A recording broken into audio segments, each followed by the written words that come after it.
Hi, everybody. We're going to finish up Perek Chaf Vav, chapter 26, the book of Yirmiyahu. We're in the middle of studying the trial of Yirmiyahu. Up until this point, we have basically gone back and forth. Is Yirmiyahu guilty of being a false prophet? Is he not guilty? The Kohanim, the Nevi'im, the nobles, the Sarei Yehuda, a whole back and forth. And basically, after hearing both sides, the Sarim in Pasuk Tet Zayin say, "V'yomru Sarim v'cholam l'kohanim v'leviim ein leish hazeh mishpat mavet." The man here does not have a sentence of death. Ki v'shem Hashem Eloheinu diber eleinu. He's speaking in the name of God. So the Sarei Yehuda appear to exonerate Yirmiyahu, but the story doesn't end there. Vayakumu Pasuk Zayin Anashim Miziknei Haaretz. These we would call righteous, pious peoples, zikenim, from the land. Vayomru el kol kahal ha'am lemor. And they said to all of the people the following: Micha hamorashti hayani ba bimei Chizkiyahu melech Yehuda. You remember from your learning in previous years the king Chizkiyahu, who lived about 100 years before the time of Yirmiyahu. That when Yirmiyahu was a prophet. So around the time that Chizkiyahu was king, there was a prophet whose name was Micha. Micha from the town of Moreshet. Micha Morashti. And he gave a lot of prophecy. And one of the prophecies that he said is, Vayomer al kol Yehuda lemor. This is 100 years before Yirmiyahu, so we're talking about 150 years before the actual destruction of the Beit HaMikdash. And he was talking about Churban. He was talking about destruction of the temple. Kol am Yehuda lemor. Ko amar Hashem. So said God. Tzvaot. So said God, host of the legion, Sion Sadet Techareish, the city of Zion will become like a plowed field. Yerushalayim Yiyim Tiyeh, and Yerushalayim will become a destroyed place. V'harabai lebamot yar, and the Harabai will become a raised down forest. So this is a description that Micha gives, a nevuah, of the destruction of Jerusalem, which we know didn't happen for a very long time after Micha. So did Micha's prophecy come true?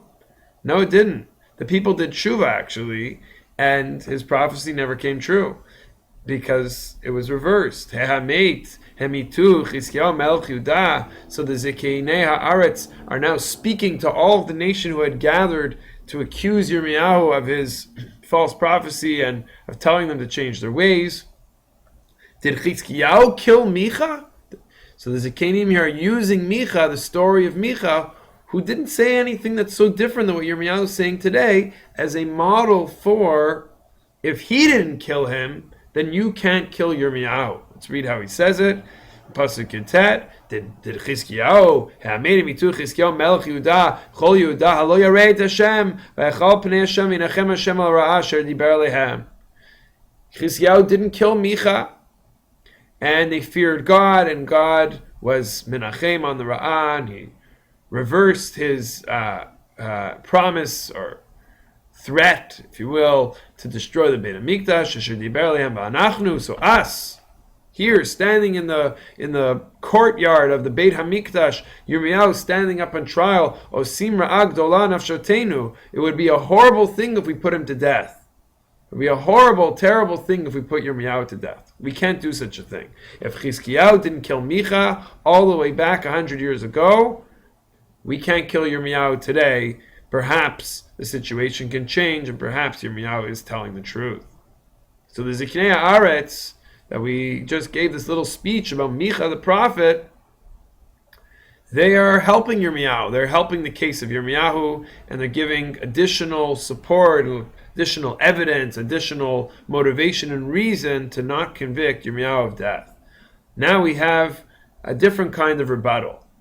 The commentaries point out that there's a shift in who's speaking here, even though in Pasuk Chaf it doesn't actually say who's speaking. Rashi on Pasuk Chaf points out that this is actually he says those who related the incident of Micha did not relate the incident concerning Uriah.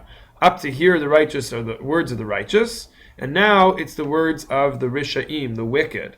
So we pick it up in Pasuk Chaf, going to the end of the Perek now. V'gam isha yamina b'shem Hashem Uriah ben Shmayahu mikiryat Ye'arim. There was a man named Uriah Uriah the son of Yirmiyahu, and he was from Kiryat Yearim, that was the name of his town. He gave prophecy also, but he gave prophecy at the same time as Yirmiyahu. So now they're coming to kind of give a rebuttal to the Ziknei Haaretz. Micha lived 100 years ago. So what? Chizkiyahu didn't kill him 100 years ago. That was 100 years ago.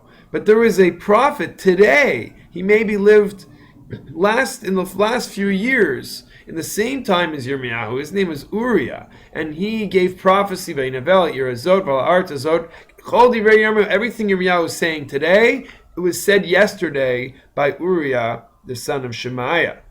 And guess what happened to him? The king Yehoiakim and all of his soldiers and his strong people and his nobles, everybody heard everything that Uriah was giving prophecy about. And they didn't like what they were hearing. He didn't like Uriah talking about the destruction of the temple. Uriah found out that the king wanted to kill him. He ran away to Egypt. Then the end of the story of Uriah doesn't end on such a good note.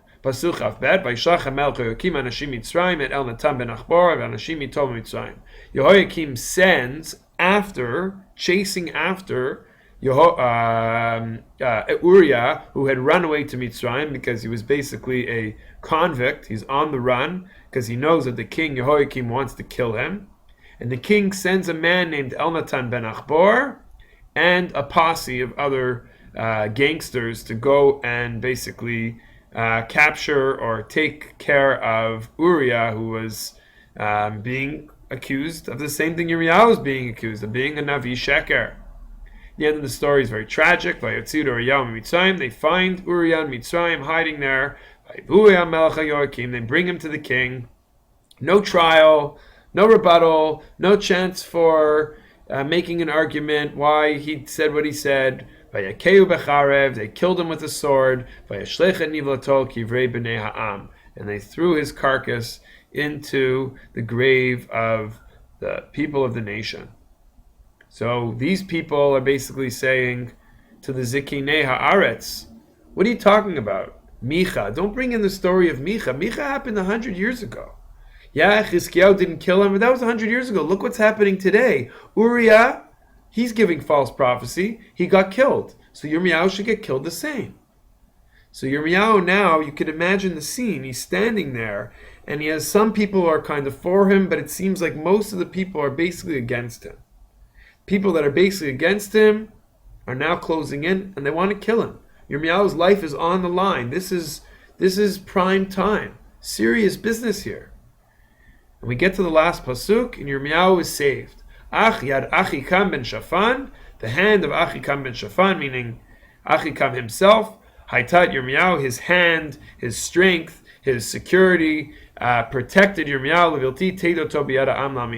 So if it were not for Achikam ben Shaphan, Yirmiyahu probably would have been killed on the spot in this instance. So this ends the story of the trial of Yirmiyahu, but we understand Yirmiyahu is in a very precarious situation as this chapter comes to an end, and now we have to spend some time trying to analyze a little bit about who some of these characters are, who some of these people are, Micha and Uriah, and the other ones here, and how they all fit in to the end of this Nevuah.